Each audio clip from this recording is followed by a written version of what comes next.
روزگاری بود ما احتیاج به کمک داشتیم، ولی هر کمکی که به ما کردن زیر اون کمک یک تبصره‌ای نوشت: این کارو میکنی، این کارو نمیکنی، این کارو میکنی، این کارو نمیکنی. ما به دنیا کمک میکنیم، افتخارم میکنیم کمک میکنیم، ولی تبصره‌ای نمیزنیم.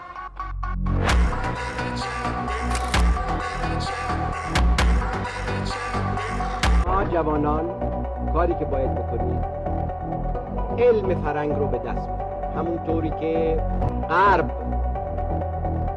علم ما رو هزارها سال پیش به دست آورد و به اونجا رسید. شما الان اون علم رو به دست بیارید که ما نه 1000 سال بعد، 10 سال بعد به اون وقت